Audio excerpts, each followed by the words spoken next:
ಸಚಿವ ಪ್ರಿಯಾಂಕ ಖರ್ಗೆ ರಾಜೀನಾಮೆಗೆ ಬಿಜೆಪಿ ಒತ್ತಾಯವನ್ನ ಮಾಡಿದೆ. ಆತ್ಮಹತ್ಯೆಗೆ 8 ಜನ ಕಾರಣ ಅಂತ ಡೆತ್ ನೋಟ್ನಲ್ಲಿ ಉಲ್ಲೇಖವಾಗಿದೆ.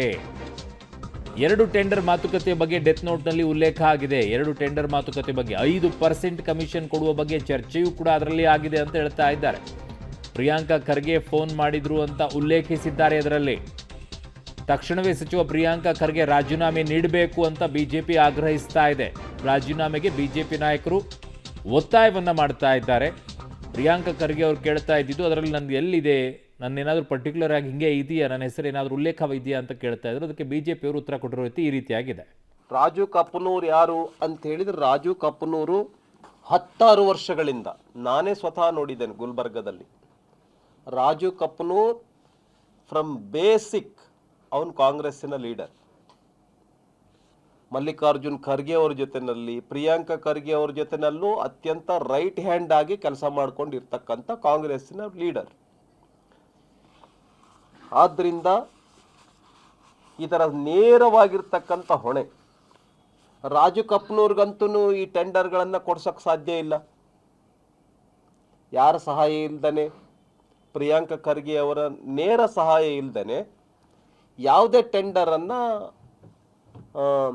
ಸಚಿನ್ ಪಾಂಚಾಳ್ಗೆ ಕೊಡ್ಸೋಕ್ಕೆ ಸಾಧ್ಯ ಇಲ್ಲ. ಮತ್ತು ಸಚಿನ್ ಪಾಂಚಾಳ್ಗೆ ಏನು ಭಯ ಇತ್ತು, 2 ಟೆಂಡರಲ್ಲಿ 1 ಟೆಂಡರ್ ಅಂತೂ ಆಗೇ ಆಗುತ್ತೆ ಅಂತ ಭರವಸೆಯ ಮೇಲೆ ಅವ್ರು ದುಡ್ಡು ಕೊಟ್ಟಿದ್ದಾರೆ, ಲಂಚ ಕೊಟ್ಟಿದ್ದಾನೆ. ಲಂಚ ಯಾರ ಆಧಾರದ ಮೇಲೆ ಭರವಸೆಯನ್ನು ಕೊಟ್ಟಿದ್ದಾನೆ? ಪ್ರಿಯಾಂಕ ಖರ್ಗೆ ಅವರಿದ್ದಾರೆ, ಹಾಗಾಗಿ ನನಗೆ ಗುತ್ತಿಗೆ ಕೆಲಸ ಸಿಕ್ಕೇ ಸಿಕ್ಕತ್ತೆ ಅಂಥೇಳಿ ಇವನು ಭರವಸೆಯಿಂದ ಇದ್ದ, ಸಾಲ ಮಾಡಿದ್ದಾನೆ. ಗುಲ್ಬರ್ಗಾದಲ್ಲಿ ಸಂಪೂರ್ಣವಾಗಿ ಆಡಳಿತ ಕುಸಿದಿದೆ.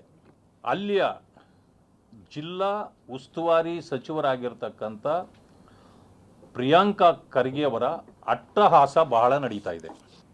ಎಲ್ಲದಕ್ಕೂ ಕೂಡ ತಮಗೆ ಬೇಕಾದವರನ್ನ ಸಹಚರರನ್ನಾಗಿ ಜೋಡಿಸಿಕೊಂಡು ಎಲ್ಲ ರೀತಿಯ ದಂಧೆಗಳಲ್ಲಿ ತೊಡಗಿದ್ದಾರೆ.